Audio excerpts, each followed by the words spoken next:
and switch to English and say, welcome to Sara Bindeballe and Asmund Bertelsen from Dokken in Aarhus. I'm very, very happy that you were brave enough to be the first ones in our new series. And I'm very excited to hear what you will share with us. Just a note maybe for all the others. So Asmund and Sara will take turns. Asmund will give us some insights into the theoretical background of what Aarhus libraries thought about when they approached the theme of democracy in libraries for the first time. And Sara will then share with us, I hope, many nice examples of the actual work and maybe also learnings so that, we don't have to make the same mistakes twice and can learn from your successes, hopefully. And with this, I give the floor to you, Asmund, I think. Oh, yeah, sorry, no, one more thing. So we discussed with Sara and Asmund that they will do the presentation and you're invited to ask questions after the presentation. So after they are finished, you can also write into the chat in English or German as you prefer, or Danish if you speak Danish.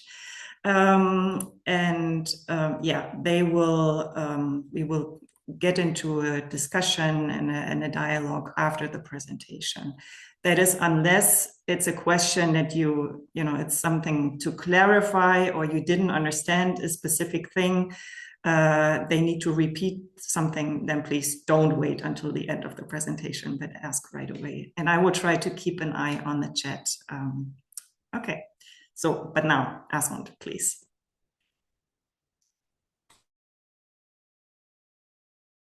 Yeah, and you see my screen? Mm-hmm. Yes, we do. Okay, great. And thank you for inviting us and for the very nice presentation.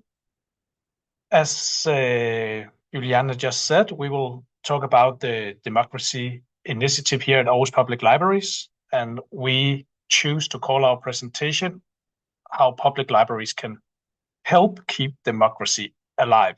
So it's big words, but we believe there are a lot of truth to it. So let's begin. So firstly, just a short presentation. My name is Asmund Bertelsen. I work at Aarhus Public Libraries, and I'm a project manager and what we call democracy developer. So it means that I work with developing how public libraries here in Aarhus can be more of a place for democratic engagement and participation. Yeah, and I am a library facilitator. My name is Sara. I work with democratic engagement at Aarhus Public Libraries. So I am based at Dock 1, Dock 1, but I work a little bit across the libraries as well. Okay. And as Juliana said, I will start by talking and telling about the background of our democracy initiative and a bit about the our theoretical standpoint. But firstly, I would start by saying that Aarhus Public Libraries consist of 18 libraries, one main library located at Dock 1, and it's Dock 1 you see at the picture. And 17 local libraries. And since 2020, Aarhus Public Libraries have had this strategic focus on how libraries can promote democratic engagement. And it is across all of our 18 libraries. Just a few words about how this work is organized here at Aarhus Public Libraries. We have a democracy working group, consists of one full-time democracy developer who's responsible, as I wrote here, for coordinating the democracy initiative across the organization. And that's me. And then one staff member from each of the organization's 4 library teams. Actually, there are 5 library teams, but there are 4 library teams represented for now at the democracy working group. And they work with these democracy initiatives alongside all the other duties. and primarily within their own team. Just to say that this is how the work is organized, and it's still something that we do as part of all the other libraries' activities as well. Through the last 5 years, we have, in addition, had different project groups around smaller or bigger projects, and we will hear more about these projects as we go along. When I talk about this and our way into working with this democracy initiative at Aarhus Public Libraries, I always start by saying that it's not a new thing. The idea of connecting public libraries and democracy has been there for as long time as there has even been public libraries. So in Denmark, the first Library Act saw the day of light in 1920, and it stated that in the purpose clause that the libraries should spread knowledge and general enlightenment. And the background for this was that just 5 years before that, women and servants gained the right to vote. So a lot of new citizens entered into democracy. And there was this general political idea that you had to have knowledge and information about what is going on in society to be able to take part in democracy. So even back then, libraries was also more than a collection of books. It was about giving people the knowledge and skills they needed to take part in the new democracy, to be active citizens. And what we do today is actually the completely same. We use different words. We don't talk about general enlightenment anymore, but we still have the idea and carry on the torch that to take active part in a democratic society, you need to have information and knowledge about what is going on in society. And of course, media play an important role here, but we believe that library is just as a necessary part of that. But of course, society has changed a lot over the last 100 years, and so have library activities. So we now see libraries contributing to democracy in various ways, and as we move along, we will present how we see it. But I believe this is important also in the way that we talk about public libraries, that public libraries and democracy are connected. And without public libraries, democracy would be in a worse state than it is. But also that we can probably do more to strengthen and help democracy. But before I move on to how and we do this at our libraries, this question here is very important. Because if we want to strengthen democracy, if we want to keep democracy alive, we have to know what democracy is. And when we started this initiative in 2020, COVID-19 hit, and all libraries were closed down. So we were left with each other in endless online meetings, discussing what should we do now. We can set up activities, we can run out and do what we will probably have done. So we had a lot of time to reflect and think. And especially we sat and talked about a lot about this question here in this democracy working group. And because we quickly found out that we did not have a simple answer to this question, and also that our answer differed a lot from each other. But if we should work together, we needed to have a common understanding of this. We needed to know what we mean when we say democracy, and what we mean when we say democracy in a library context. So, sometimes when we do this presentation at a physical event, we have time to reflect. We leave time for everyone to reflect on this question for themselves before we move on. And you are very welcome to do so, even though you're sitting by yourself or in an office. Maybe just write very quickly what you would answer to this question. but I will move on as you do so, because we don't have that much time. But you can say, for one thing, that democracy is a form of government. Everyone can agree upon that. That is a way to regulate or manage a society, an association, or what it could be.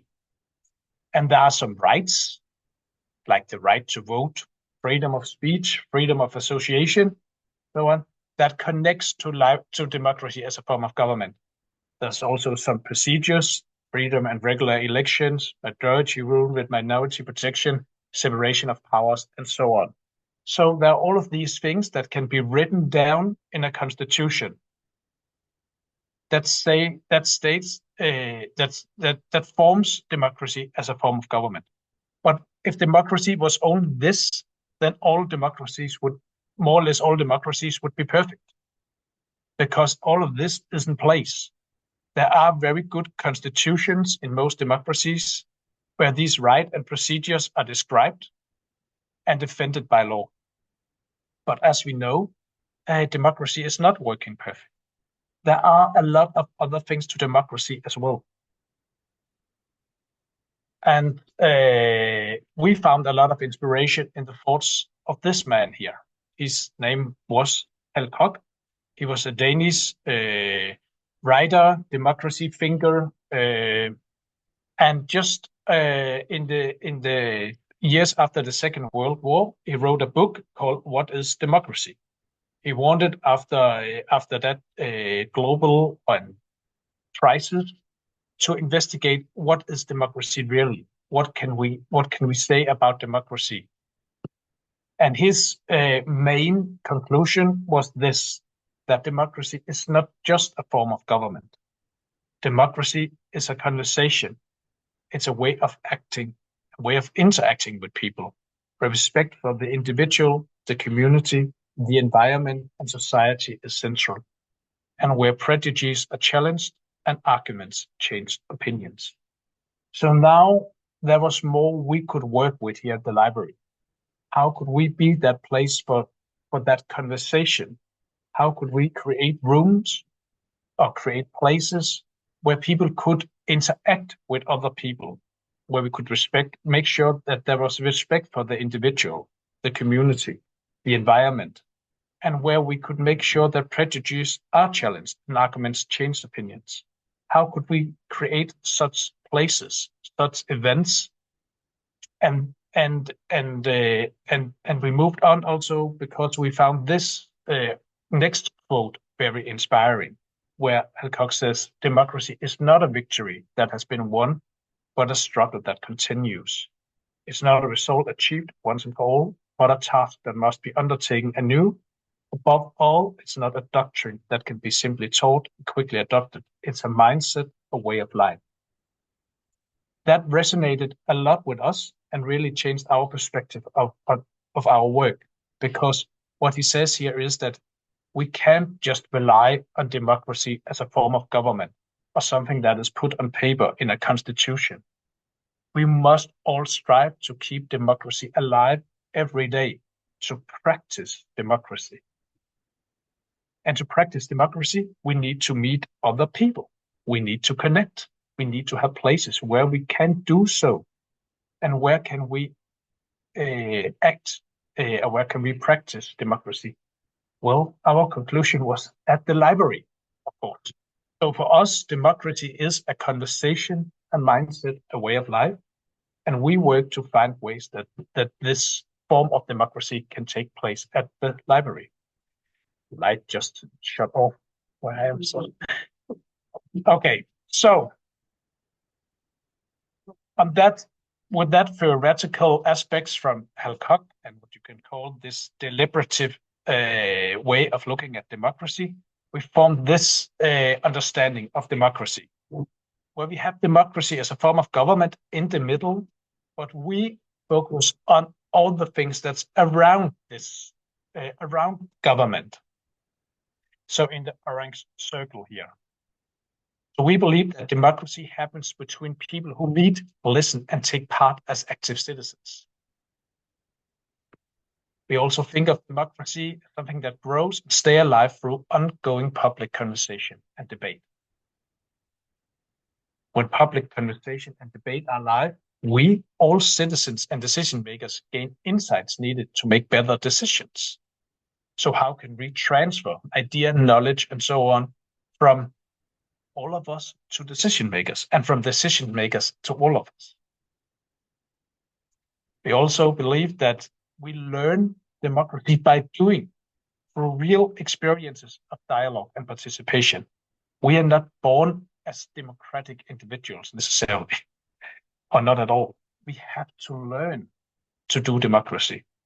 And the only way to learn it we can't learn it through textbooks. We have to try and experience democracy with our body, with our mind. And these experiences build democratic confidence, the sense that your voice matters and that you can make a difference. So what it all comes down to is a strong democracy starts with people taking part. So that is the simple notion of our understanding of democracy. And that leads us to that our work with democracy is about how can we create as many opportunities as possible for people to take part in democracy? And how can we give people the best circumstances to do so? Is it through information, knowledge, and so on? Yes, it is. And it can also be through events, activities, and other things. And that is the library's role here, to make it easier or better for people to take part in democracy, one way or another. And it's important because it helps to keep democracy alive. Without people taking part, there will only be an empty shell of paper where it states that we have democracy. Without people taking part of it, there is no democracy. So the decline in people taking part in democracy, that is the decline we need to change. And we see 4 main ways public libraries support participation in democracy. This is, of course, a very simplified model, but it helps us understand the different ways that public libraries can support participation in democracy. The first is maybe also the most obvious, that there are free and equal access to knowledge and culture. That everyone is welcome, and it's here you can gain new insights, information, and so on. All of this enables us to participate in democracy. The next is the library as a public space. That you share public space with strangers in itself strengthens social cohesion. So that you experience that you share a part of this society with everyone else. That you here connect, not necessarily because you talk to each other, but just the experience that we together are here at the same time helps us to be part of society and know that we are more than just ourselves. And it can maybe sound a bit too much, but we really believe that there are some to it. So the picture you see here, maybe it's a bit small, but it's a picture from Doc 1 and of one of our open, free spaces where people can just be, read, talk, do something. Maybe with each other, but also just by themselves, and just experiencing, not necessarily in a conscious way, but still experiencing that they are in the same public space as others, and in a nice public space. And maybe have tiny social interactions that are not necessarily about important things, but just more like trivial or mundane kind of social interactions. Still strengthens this feeling of being part of the same city or community. And the third is the library as a community hub, strengthening the social fabric through activities that connect people. So that libraries also are this social and, you can say, democratic infrastructure, where you meet and deeper relations form, connections form. So everything in a democracy is besides from voting, is something you do with others. So as we stated in our understanding of democracy, democracy is people who connect with each other. We need places to connect. If we do not connect, then we can't really do anything. Besides from voting or maybe writing something on a social media, but for all other democratic purposes, we need to connect. And libraries can be that place where we connect through, for example, social activities, and in that way form new relations or gain new insights by talking to others. And as the fourth thing, we have here the library as a space for dialogue, debate, and disagreement, creating room to meet across differences and disagreement. And this is the one category we have worked the most with. All of the other 4 aspects we have also focused on and switched and done some small initiatives to make it to help it strengthen democracy more. As an example, how can we open the library as a public space for those who are not necessarily there find the way by themselves? But the thing that we have focused the most on is the library as a space for dialogue, debate, and disagreement. How can we create rooms where people meet across differences, where we meet those who we do not agree with, who are not part of our bubbles, politically or social bubbles? How can we create new and meaningful meetings between citizens and politicians? How can we do so that we contribute to the democratic public debate and conversation? So that is the category we will focus on for the rest of our presentation. But if you have questions for all of these other aspects, we are very happy to also answer that at the end of our presentation as well. We also, can I add, we also see it as maybe most libraries would say they already absolutely cover both the... Jeg har min egen klemme. Jeg er bare i tvivl, om det fanger dig, når du... No. Okay. So most libraries cover the aspects about free and equal access to knowledge and culture, of course, being a public space and letting people share this physical civil infrastructure. And also for the last at least 20 years, at least, I think a lot of libraries also in Germany have been doing this thing of offering more and more cultural activities. So providing a space where people do meet and connect. And of course, a lot of democratic conversation takes place there as well. If you have a knitting club or a drawing workshop or a children's story hour, conversations will arise about public issues as well. So it really can be an important form of democratic conversation as well.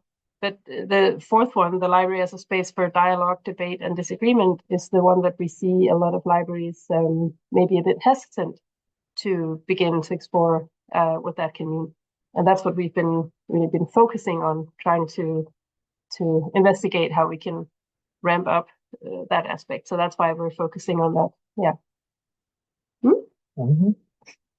So we will turn to the examples here on how we work with the library as a space for dialogue, debate, and disagreement. First, we will talk about these type of activities that we categorized as conversations, and by that we mean that they do not have a debate format. We do not bring people together because they disagree upon something. We try to connect people through their interest in something, and then we take on the responsibility to moderate these conversations. I'll just share a few examples of what it can look like. We have, for example, these newspaper reading clubs where people they meet at the library, and as in probably all public libraries in many countries, we have these newspaper rooms or newspaper living rooms where the newspapers of the day are available for free.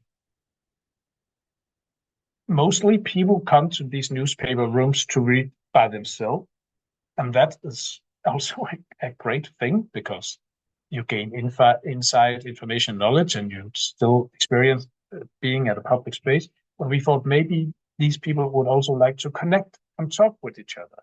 So we do these not very structured conversations where people just bring their newspaper and share what stories they have read that day or in the past week, and they talk to each other about it. So it's a way to connect people who do not know each other beforehand, who come from different backgrounds and probably therefore have different perspectives, and they meet with a library worker who helps facilitate this conversation. So it takes time on a regular day at a regular time, and people tend to find it nice just to sit in for a cup of coffee and talk about the day's newspaper. So it's not something that takes up a lot of resources from the library. It takes the time you're there and much more than that, and also the time it takes to make a pot of coffee, and that's just simply it. But it generates the sense of belonging at the library, at the community, and also that you gain new insights, new perspectives on what is going into society. So that is as an example of these type of activities we could categorize as conversations. Another thing here is from one of our local branch libraries at Gellerup, the western part of Aarhus, where there's at that time, a new school were about to be built. There was some unrest in the local community about this new school. What would it look like? What would it be? And so on. And together with a local journalist and a local activist, we invited people to come and just talk about the new school at the library, not as part of a formal political process or something like that, but just simply a talk about the new school coming. And people, as you can see, were interested. Not that many showed up, but that was not the purpose. It was just to bring people in for a conversation, because there had been some debate online and so on, but it was not like there was a lot of media coverage of this or anything. People was just still interested to hear what other thoughts about this new school. So it was a way to connect people and use the library as this place as a community hub where such a conversation could take place. And last, I will do a very strong PR thing for this method called time-out dialogue, and I can do so because it's completely free and open source, and you can find it at timeoutdialogue.fi. It's a Finnish concept developed by the Finnish Future Foundation, Sitra, and now a foundation for itself. Time-out dialogue is a format on how you can structure dialogues between people who do not know each other beforehand on any given theme. It's a very strong method. There's a lot of good tools in it, and we have it's opened. It really opened our mind of a new way of doing things, and it's also proved to be a very good format for talks for conversations. We had recently a conversation on people, on children and their use of digital screens for parents, where they shared their experiences and their thoughts upon that, and together with an expert who was there and gave a lecture, and it really proved to be a strong way to connect people. And it's also a way to do so because you really feel comfortable as a moderator, because it's structured very well, and therefore it can really help you set up these kind of conversations. Yeah. So what the method is it's a the concept is that chairs are put out in a circle, and there's a dialogue between the participants that is completely equal. So there's no stage, and nobody is the expert, and nobody has more right to speak than anyone else. It's just like a circle, a conversation circle that is moderated to ensure that everyone contributes and just shares their thought about a topic. And the thing that really inspired us about it was their attitude to how when disagreement arises, the nice thing about this concept is in a timeout dialogue, you don't discuss, you don't come with arguments about subjects that you then back up with knowledge, like reports you've read or statistics or something. You always talk from your own experience. So if you talk about like the issue could be like security or feeling safe, and then if an old woman tells you about how she feels unsafe walking home through her neighborhood because she's afraid of gangs or assault, you could pull up a report and say, well, that's not really relevant. That's never going to happen. But that's not really, that's the point of that dialogue. The point of that dialogue is to hear her say that is what she fears.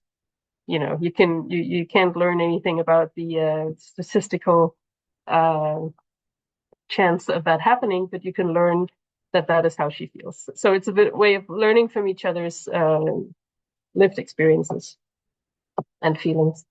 Yeah. But we promised Juliana that we would speak not just about what works for us, but also what doesn't work. So I think it's important to mention that we've set up quite a few of these timeout dialogue. We don't call them timeout dialogues in Danish. It sounds weird. So we call them something else, but we've tried to set up some events that we thought were really interesting and that nobody showed up for or nobody signed up. So it's been difficult getting people to sign up to this experiment. And the few times we've had participants, it's been great.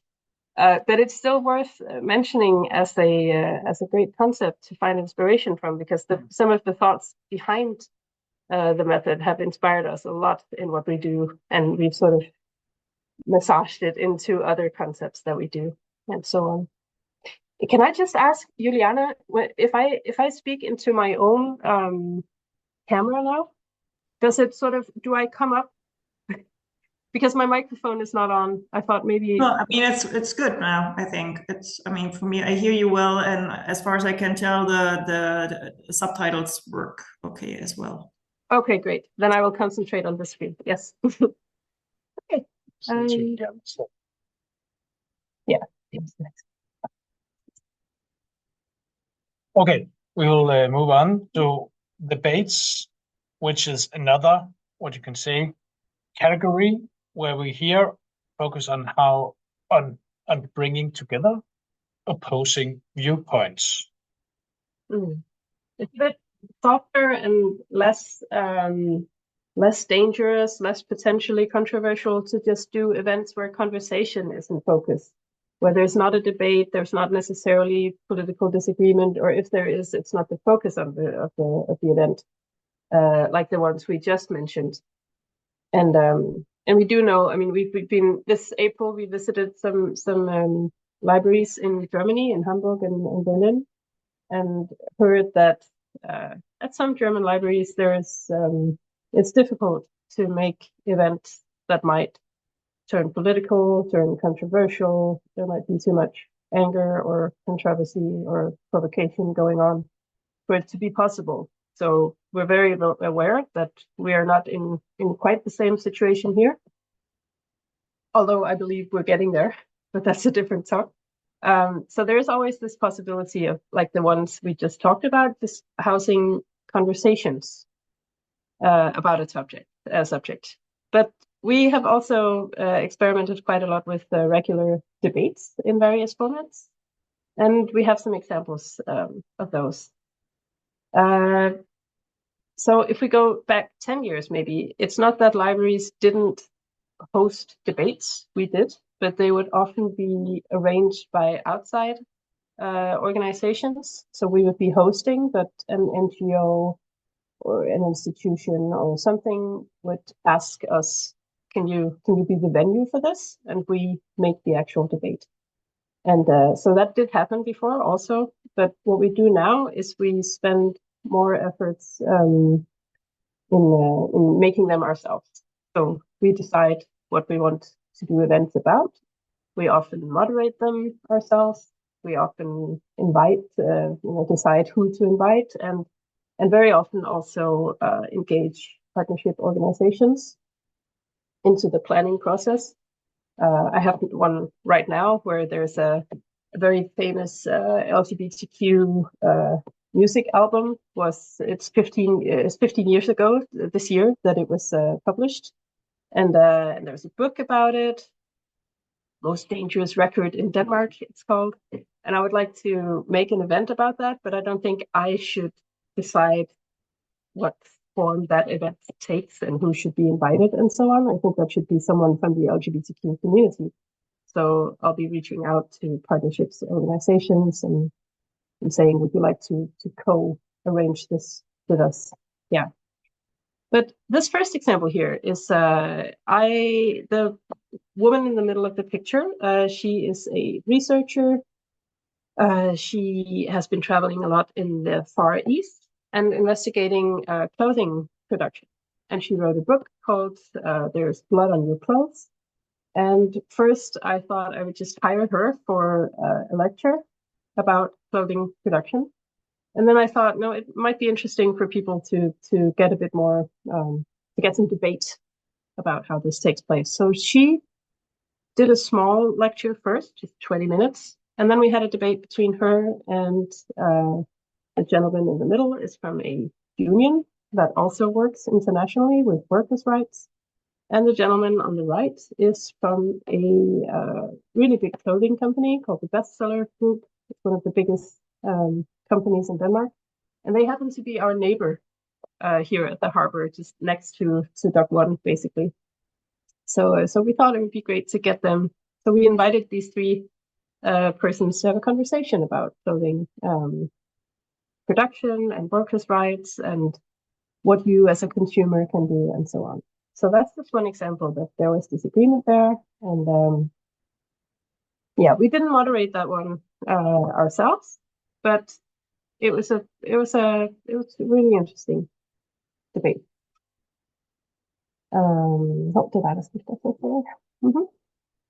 This is another example. This is a debate about sexism in music journalism. I do music events here at the library as well, so that's an issue I thought was interesting to explore. So I moderated, and we have a local rock journalist, so an old school rock journalist, man. And then we have a woman who is a bass player in a rock band and has been playing for many years and who has been very vocal in this debate about sexist music writing. This is an example of a free space debate. That's a specific format that we went on a course to learn, and that was really interesting, where it's a nice format to use if you have two very opposing viewpoints. You have two persons and they disagree about something where there's quite a clear yes or no, or we should do this or we should do this, or this is a problem, this is not a problem, those kinds of questions. Then it's a good format because the debate has 3 rounds. In one round, you allow the disagreement to stand clear.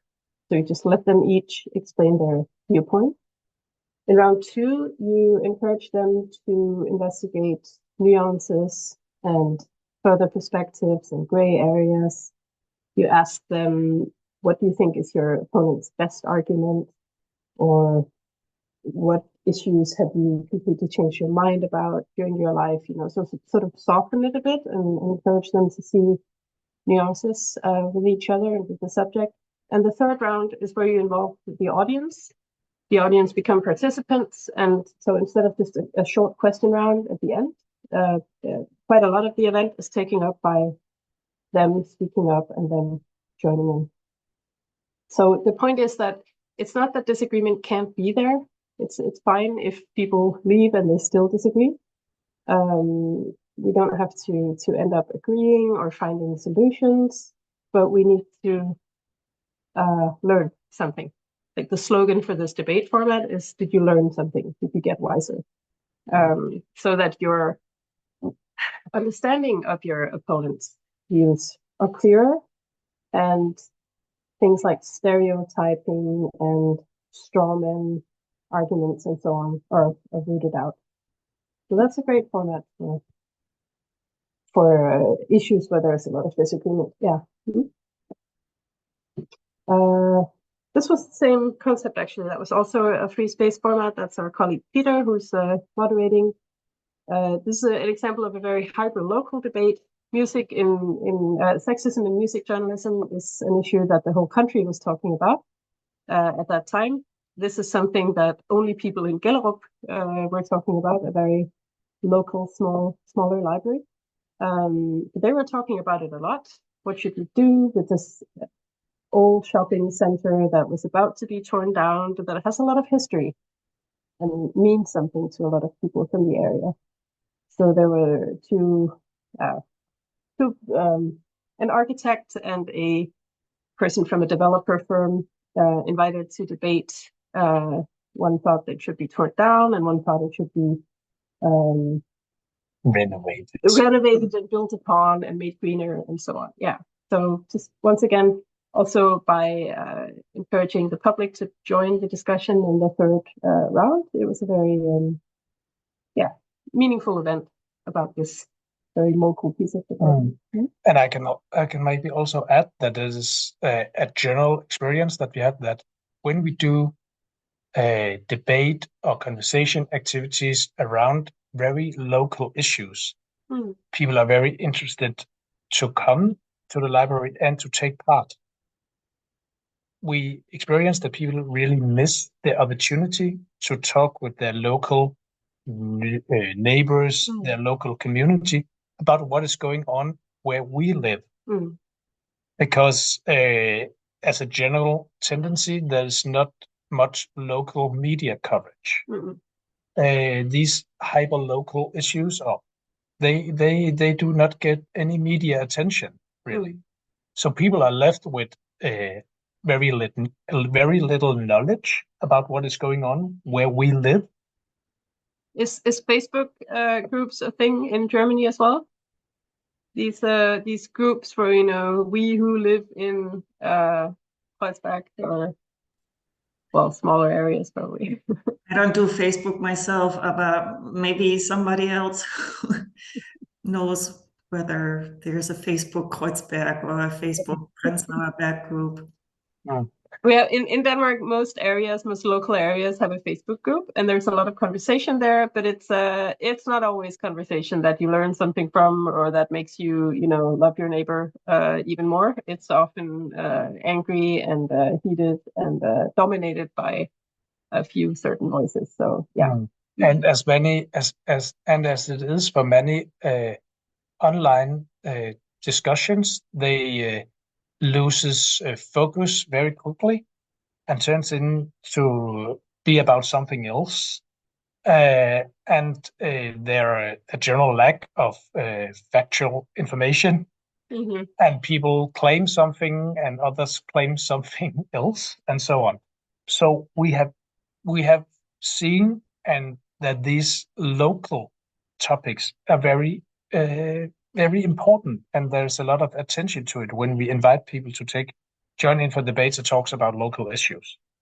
And we believe that we can also help this local democratic conversation move along in a good way by making sure that we have a safe space and a constructive debate climate.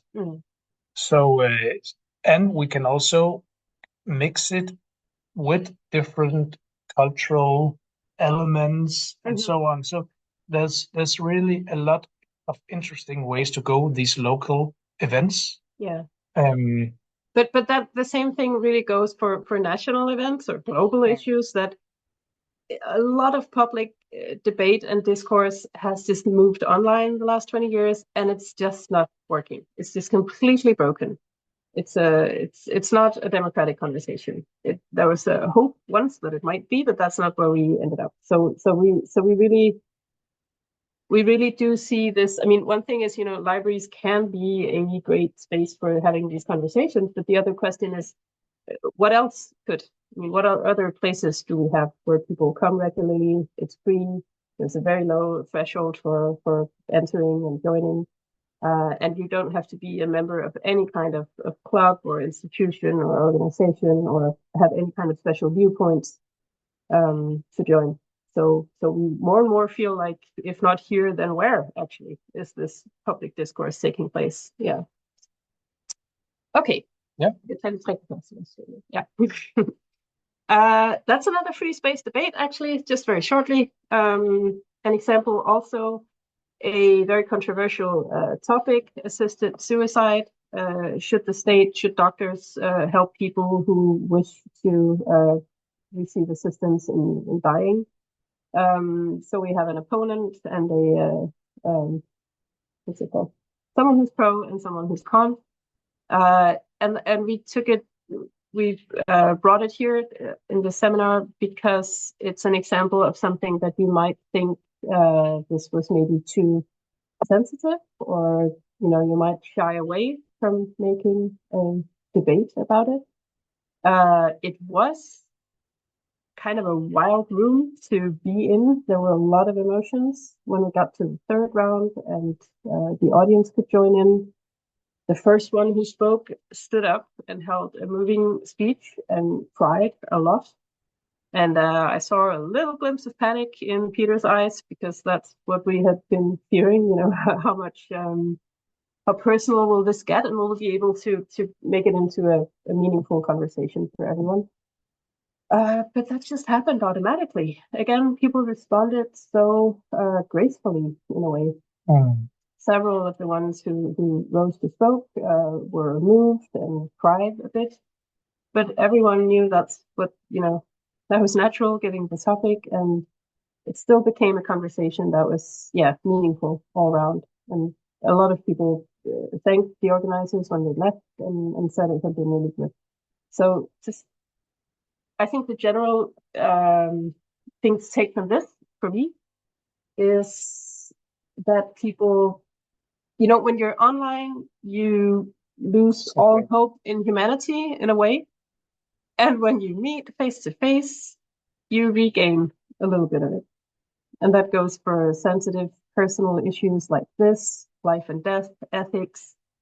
And it goes for, we will be talking later about having meetings with politicians present as well.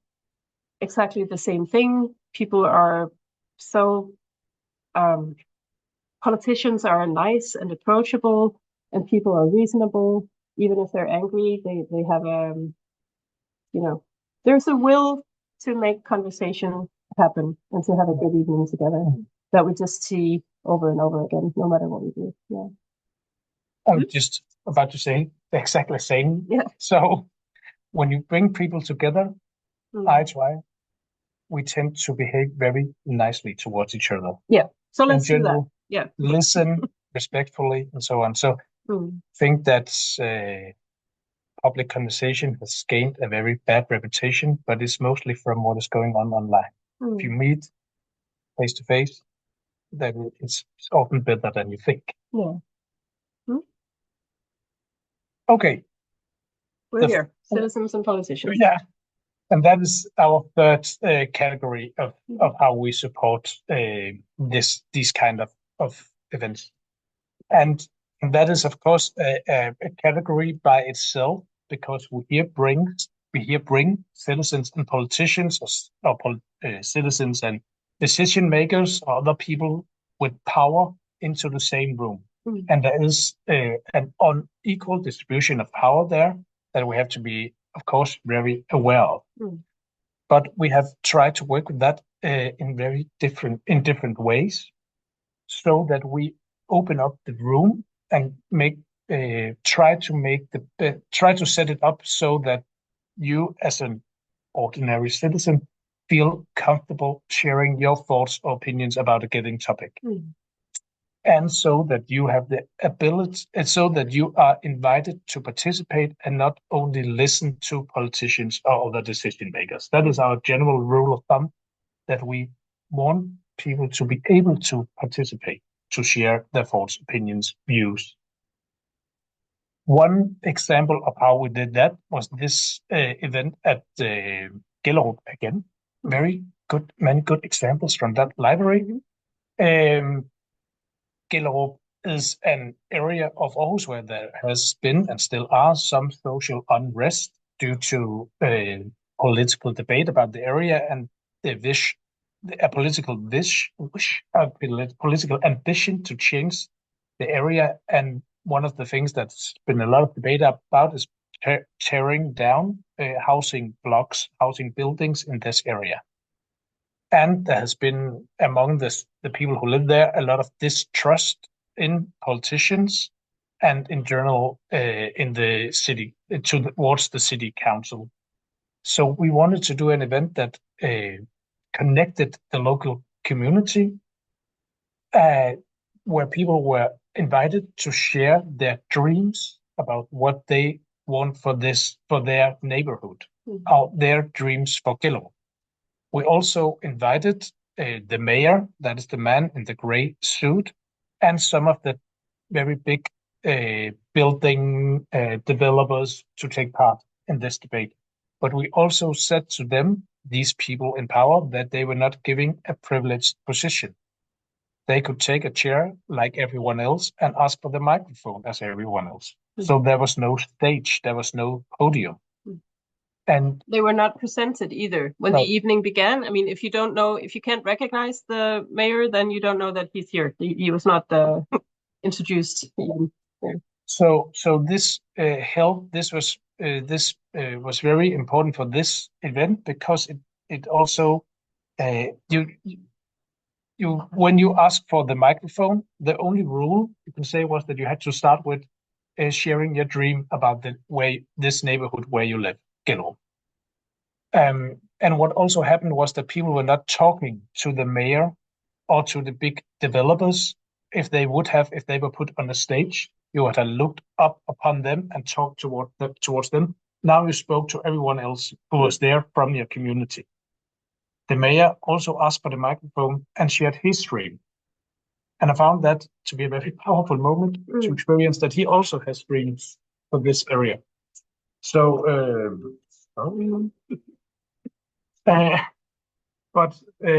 there was around 70 people there, and the microphone shifted hand 36 times. So a lot of people said something, and that is also unusual.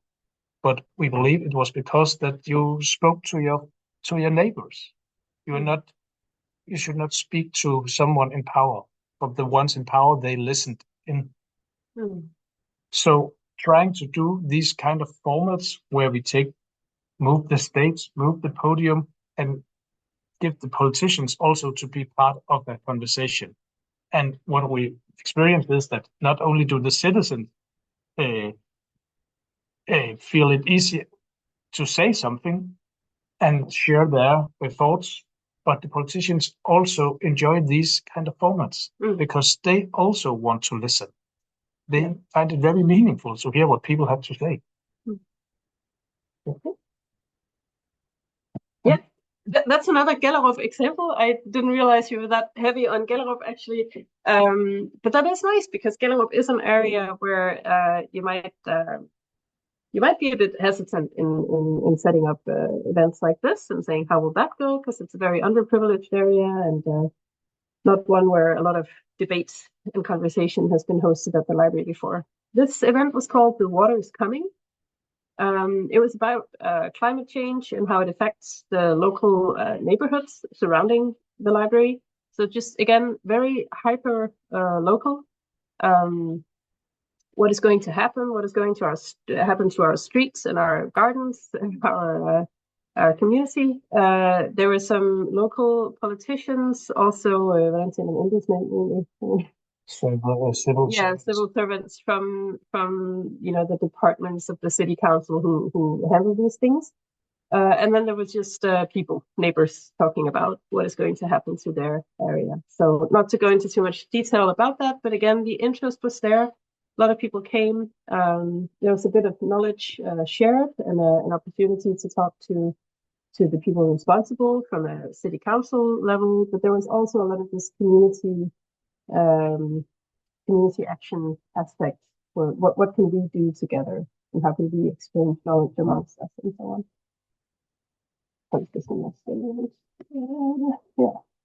Yeah, this is an example of something a bit different.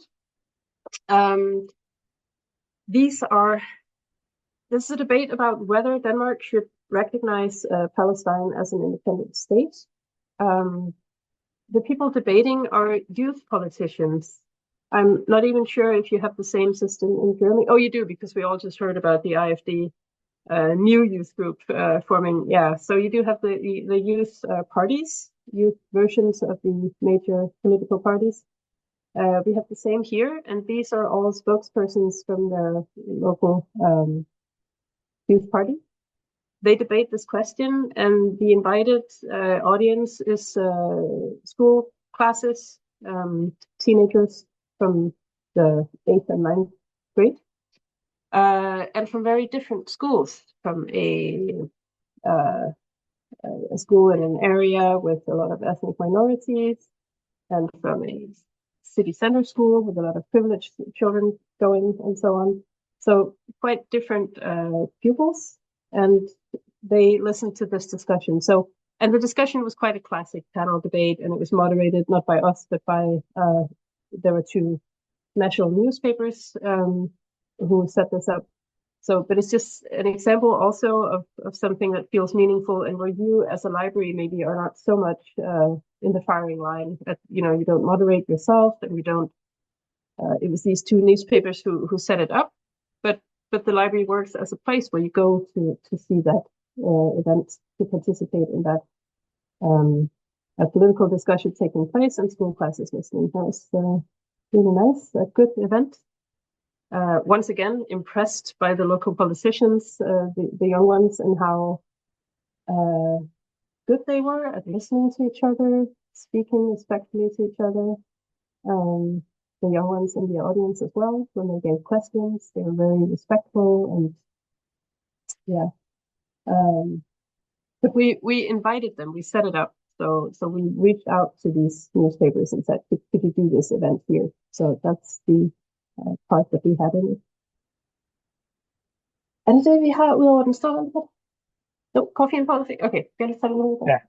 Okay. I think we should speak quickly now, and then you can ask if there's more you want to know. We just had a municipal election in Denmark, and that was really interesting to see, because 4 years ago, we just started working on our democracy work in this group, and we had a local election also. And now we have one as well, and it was interesting to see how far we've come, really, how much more we do now, different formats, and yeah, a lot more initiatives than we had last time. This was one of the things we came up with this time, a format called Coffee and Politics. We did it in 10 different smaller libraries, the really small ones, actually. The format was extremely simple. We invited all the parties that are currently in the city council and said, for each event, we will invite 3 politicians so they could join up. And Asmund had the pleasure of getting this huge puzzle to fit these 10 different places, 3 politicians each time, having a balance between what politicians, what parties, what kinds of places they were invited to. But it turned out good. And the format was really simple. It was 1 or 2 tables in the open library space after hours in the evening. There was coffee, cookies, and there was the invitation was for a casual talk amongst citizens and politicians. So again, nobody had privileged speaking time. There was no stage. There was no expert or anyone else who had more right to speak than others. There was an introduction round where everyone said who they were and why they were here, what local issues they were interested in discussion. discussing. And this was hyper-local again, so these small neighborhoods. And then all the potential issues were put up on a, you can see behind me, there's a sort of a flip over. And we wrote up all the issues, and then they voted which 2 issues we should concentrate on. And then there was a talk that was completely equal. We tried to make it so that everyone participated equally. And again, a very interesting format that we will continue to work with it. Maybe when there's not an election coming up, it's probably not enough to say, come and meet a politician when you don't have a choice to make. But then we will be putting themes on the different talks. So coffee and politics, what do we do with parking in this area or some local areas that, local issues that people are engaged with. And yeah, and again, let's remember to also tell you when things didn't work out. Sometimes there were enough people for a very good and meaningful conversations, and a few times nobody showed up at all. And we had 3 engaged politicians ready to go, and nobody who showed up to talk to them, and that was embarrassing. And yeah, but we have generally, I will say, we have very free hands from our management in trying out formats and just running with ideas. And so it's okay if things don't work out. It's a cultural thing, I think. There are some, like, when we meet colleagues from China or Korea, they find the thought excruciating of doing something that doesn't work out. And Denmark, we have quite a good culture of saying, yeah, whatever, might work next time. I think Germany might be somewhere on that spectrum. I'm not sure how much acceptance of failure and of trying things out that then turn out not to work. I'm not sure where you are on that spectrum, but we do. Having that backup from management is makes us very makes it easy to dare to try out some things. And I will say just a point again about politicians and why they show up. It's our experience the politicians really also need people to talk to. Yeah. Who are not other politicians. As fewer and fewer people are members of political parties, they also have fewer and fewer people who they can talk to. Yeah. So these small formats where there isn't that many people are also, we have experienced, interesting for politicians to take part in, because they also gain new insights about what is going on in a specific local area. But get the time just to sit down and have a civil conversation with people around something. Yeah. Well, you might learn something instead of just fighting for your sound bites. So for both citizens and politicians, these kind of conversations are very meaningful. I mean, as a citizen, you can gain trust in politicians, even though that you might not agree with them. You experience that they are good people, working hard, maybe not for something that you believe in too, but still. And as a politician, you learn something. You gain new insights, new perspectives from people who you do not necessarily hear from elsewhere.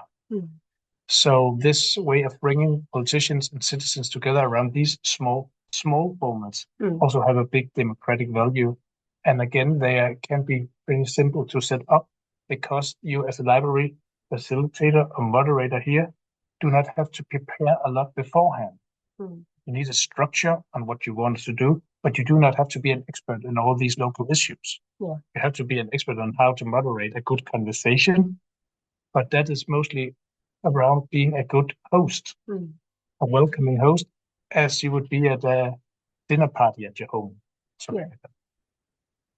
I think we only have one example left. We haven't seen anything. Yes. Is that not the last one, I think? Yeah. Yeah, it's the last one. Will you? Yeah. Right. I can start. Yeah. We also tried experimenting with doing these very big political debates around election time. And for the first time this year, we moderated one of these big election debates also. Mm. And it was a bit challenging, and we were nervous beforehand, but it turned out very well. But what we also experienced is that there was a lot of people who wanted to go to a political debate at the library. The tickets were free, but you had to book a ticket, and they were all booked weeks in advance. And we do not, that is not something that we experience regularly, especially not around these democracy initiatives necessarily. But debates at the library at election time is something that people really want. And a lot of young people, as you might see from the picture, which surprised us as well. They just wanted to come and experience and be part of this political debate. So the attention is there. They want to learn. They want to hear the politicians debate. And for us, that was a great experience, and also something that we gained a lot of confidence by doing, not only for ourselves as moderators, but overall that we should probably do more. That debates are here to come, are here to stay. I mean, and it was just so the library as a place for debate is maybe the best place at all to do so. And there are a lot of details about how we did it, how we set up the panel, and how we planned it and moderated and so on. But I think it's more important to go to your questions, and just let us, contact us if you have any more questions about exactly how to do some of these things. There are also aspects of, other practical examples we could have given that we didn't hear. We focused very much on the public library as a space for public discourse, for public open events, but we also do a lot of smaller close things, like we do school programs where we invite school children to come for a session about where they discuss free speech and dilemmas regarding free speech, and they train their democratic self-confidence with democracy fitness and so on. So we have a lot of other things going on as well, but right now we're very focused on this thing of, where is public discourse taking place? It's taking place in media that you need a subscription for, and that a lot of people can't afford or don't look towards. And it takes place online, which is a shit show. And then it takes place at the library. So let's do more of that. Yeah. And before we end, just this quote again from our hero and favorite democracy writer, who stated that democracy is not a victory that has been won, it's a struggle that continues. So we say that to each other, that is the very reason we do what we do. Democracy has to be kept alive continuously and all the time. So we will encourage everyone to do so and help in that way. Questions? Thank you so much. I feel so inspired and sparkly. It's such a pleasure always. So to everybody in the meeting, please ask questions, raise your hand, ask questions in the chat in any, language of your choice, really. Maybe I can start with one question, though. Asmund, when you talked about how during COVID you spoke about the theoretical framework and Koch and so on, is this something that everybody at Dokken, did you take all the librarians with you on that journey? Is every library worker at Doc 1 basically part of this, and is everybody, on board with your theoretical framework, let's say, and that goal that you mentioned in the beginning, that you should all have the same understanding of democracy and what libraries can do. Do you feel across the whole librarianship, maybe even with Gellerup and all the others, everybody's on board? I hope so, and I think they are to some degree. that, of course, we do like internal presentations and workshops where we talk about these issues. But it has definitely helped to get everyone on board to form this common understanding of what we mean when we talk about democracy. So that it's not some vague, abstract definition, and also make sure that we share some of the same ideas of democracy. So we have done the following times these workshops for the whole organization around our democracy work, on our democracy work, and how we see democracy and what we see challenges democracy also. Mm. So we try to make sure that we spread this idea and knowledge across the organization. That said, of course, there are some colleagues who are more into the thinking than others, but it's also due to what are their working field. But in general, we try to spread the idea that in all kind of library activities, you can have a democracy angle to it, because you can help support democracy, even though you do activities or library work that is not directly associated with issues in society or political issues. But for example, bringing people with different backgrounds together, you can do that in all kind of events or all kind of activities, and it still has a democratic value to it when you when you look at the understanding of democracy that we have. So I see some of the questions in the chat. Some of them I can answer very quickly because Katarina Lyra, you ask about details about the program for school children on the topic of free speech. I'm just now assembling an English version, like an overview, like a short presentation to the thing that we do, because I'm sending it to someone else from Finland and Slovakia, so I can send it your way as well. We will share the slides with you, and on the last slide that you haven't seen yet are our email addresses. You're very welcome to write, connect on LinkedIn as well if you wish, and I can send some info your way about the programs to school children. And then there's a question from Marianne Seidel about the newspaper reading club. Gibt es eine Moderation? Yes, there's a library worker present, and that's just like Asmund said with Coffee and Politics. We see it as more of a dinner party conversation hosting abilities that we try to make sure that it becomes a safe space and nice for everyone to be there.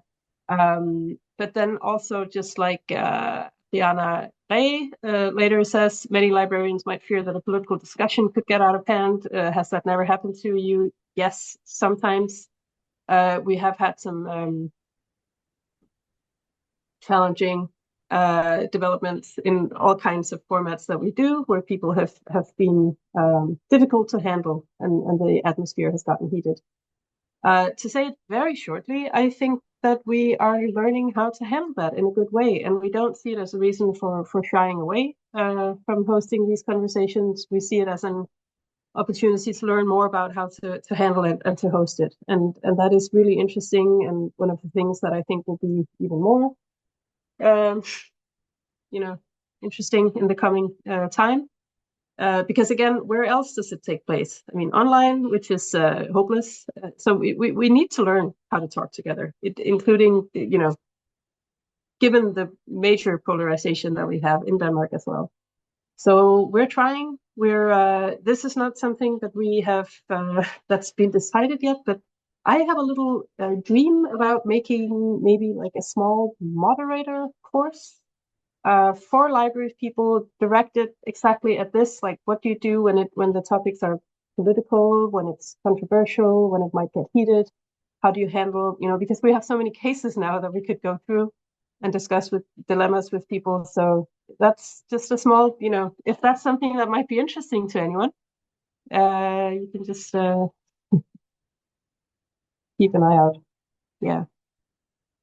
Asmund, there's Martina Bade has a question about, in German libraries are held to be neutral. In Rostock, I would be forbidden half the events we presented here.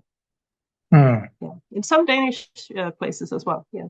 Yeah, this question about neutrality is one that we also that is something that we also talk about from time to time, and we try to do as we try to be we do not we don't believe that we can be neutral in the sense that we in all circumstances, but we try to be very aware that when we bring in heated topics, we make sure that no standpoint stand alone, that it's always met by an opposing view, and that we give every viewpoint a fair chance here.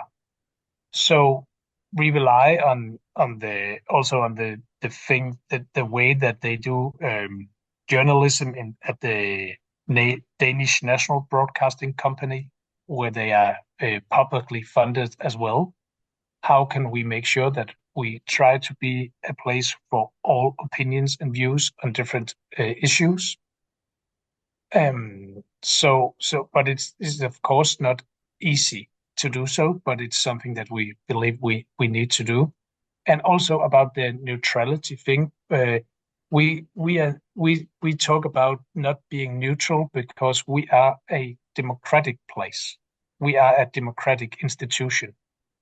So if people who represent anti-democratic ideas, who, for example, will not allow others to use their freedom of speech, then we cannot say it's something that should take place at the library, because we rest on these democratic values.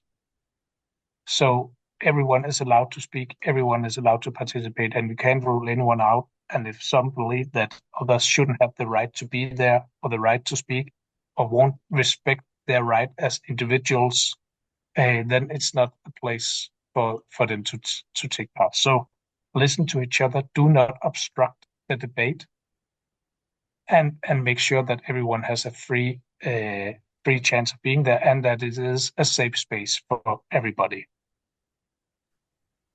I hope that was an answer. Yeah, many thanks. I hope everybody understands me. I try to do so. Okay, maybe we can give Ina Lindholt the microphone, because she has raised her hand for quite some time, and then we go back to the chat. So, Frau Lindholt. Yeah, thank you. Can you hear me good? Yeah. Yes. Yeah, I work for the libraries in Schleswig-Holstein, and we have very little libraries, so we can't host such big events there. But still, I think it's very interesting, and thank you very much for your presentation, because maybe it's also possible to host some events in small libraries. And yeah, I think it's very, because we never quite looked that way to invite politicians and people like that. And I think what I like about it is that they sit in the public, like they don't get a stage, but they also can join like normal people. And I think that's maybe that's interesting, because I think I will take that the examples you posted and see if we can implement it. My question is, do you have also hosted such events in smaller libraries, or is it just in the bigger ones? Yeah. The coffee and politics example that we share were all we did 10 of those activities or events, coffee and politics, and they were all in smaller libraries and in the open library room. Very, very small libraries. Some of these libraries don't usually have events. They're too small to even have, maybe they have a knitting club or something, but nothing apart from that. Very small.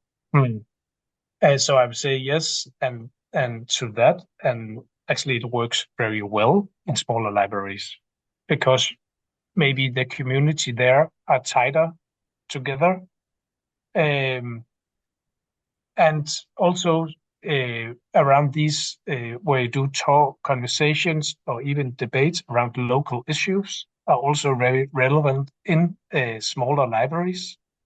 where you perhaps have a local challenge with something or a local development, something where people are very interested in that. And you can combine it with literature or other cultural things that relates to that issue. So you also give that angle. But yes, I would say that these things where you meet in the open library room really has something to it, also in a democratic sense that people can see what is going on. And everyone is welcome to listen to it. And it also has a moderating effect in itself to be in an open space together with others. And when you fear, in Germany, you have this polarization that's worse than it is here. I mean, we don't have 1/5 of the population voting for a party that a lot of other people feel should be forbidden. But especially when you have that, maybe it's a good soft way to start. To say we talk together. There's not one heated issue that you're invited to talk about. There's just a general, how would we like this specific hyperlocal community to develop? Or what do we do about the bicycle lanes here? Or what activities do we offer to the young people who live in this area? Or one of these issues that everyone has an opinion about, and that's not, where it's maybe possible to have a constructive conversation, even if you would disagree on some of the more heated issues that you usually talk about in national politics. Yeah. I think what I'm saying is I wouldn't know how to be a German library and have a political debate about immigration. I really see how that's not something I would claim I would be able to know how to do that. But you can have a softer conversation. Yeah. We need your moderating workshop for this, Sara. And then we will be able to do that too. Yeah, it's a bit weird to start selling it before it exists. I haven't even spoken to management about whether it's something we should do. But when we talk about democracy work, we were a bit earlier in Denmark. Most libraries do this kind of democracy work now or are starting it out. But we were a bit early in doing it. So we have been, visiting a lot of libraries in Denmark and talking about our democracy work, and we do it internationally as well. And what we often hear is exactly this. Our staff would be nervous about taking on the moderating or just the hosting role in case something tense happens. I think it's the same situation here, but from today, I take it that you are already quite brave when it comes to a lot of issues and subjects, and I think that's. I think it's just that we've had good experiences and good responses. When we've dared to do a little bit, then we found out that this is possible. It's possible to sit through the tension and come out with something good. Yeah. And maybe what you're also saying, Sal, is that not you do not have to start with bringing up the most controversial topic that you can find, but when you can do it in small steps and see how it works and move towards something that is maybe a bit more out of your comfort zone and do that. And gain experiences on how to moderate, how to facilitate these kind of conversations. But I will also say that even though you do not necessarily bring up the most heated questions, there are still a lot of democratic value to do in doing other things. So it's just that it's not something that you do just to gain insight, just to gain experience or something. And we will probably keep on inviting people and politicians in for talks or debates or conversations around these, for example, very local issues that there are maybe not that much heated attention towards or something else, because there is a really a democratic value to that as well. The light goes out here every time when we're sitting still for too long for environmental reasons. Yeah, but also, and we've also been, when we started doing this work, we realized how much democratic conversation already takes place when you don't invite people in for a conversation about society or politics, or it can be anything. It can be my favorite example, the snail drawing workshop, where one of our colleagues has like giant Congolese snails, and she brings them, and there's a drawing workshop. You can draw the snails and sit and look at them. And at this workshop, there are so many conversations happening about biodiversity and different species, and what it means to belong to a species, and how you communicate with animals, and how is your relationship to nature, and so on. And I think a lot of these people would not come if we said come to a conversation event about biodiversity.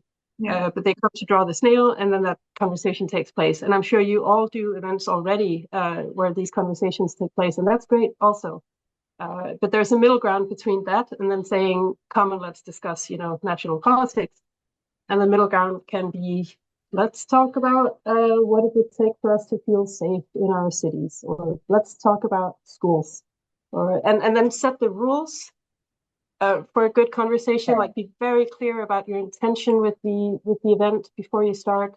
Tell people this is how we're going to do it, so you can call back later to that. And also, I will say, we've started now to do things much more sort of freestyle, to say, hey, we want something about this subject, let's design it this way. But when we started out, we heavily leaned on these few formats that we had learned, like the free space debate, and like the timeout debate conversation could be a different example. So sorry to interrupt, but we're almost at the end, and I want to still, if you use the subtitles, please participate in my little survey. And also, I want to point out the next session, which will take place on the 21st of January. Again, it's a Thursday at 10 o'clock. And we will speak about this, I'm holding it along me. It's a handbook that the Swedish colleagues in Landskrona developed. We will invite Jakob Lindblad, whom Sara and Asmund also know. And he will speak about, this brochure. Invitations will go out later this week or early next week on all the usual channels. You can find this document also for download at the Bibliotheksportal. There's a section Highlights und da steht Handbuch für Demokratie oder so ähnlich. Kann man sich schon runterladen und schon mal einlesen. Okay. Wo kann man das runterladen? Unter www.bibliotheksportal.de und dann bei Highlights. Aber wie gesagt, ich schicke in den nächsten Tagen die Einladung für die Session. Sorry, yeah. Alles gut. Ja, wenn Sie selber noch Ideen oder Wünsche haben für Beiträge, wenn Sie irgendein cooles Projekt kennen, lassen Sie es mich gern wissen. Und ansonsten, thank you, Sarah, thank you, Asmund, thank you, Lisbeth, for being here today. Our email addresses are in the slides that you receive, and please ask, questions if there was something you didn't get to ask. Yeah. All right. Okay. Thank you. Thank you. Thank you. Cheers.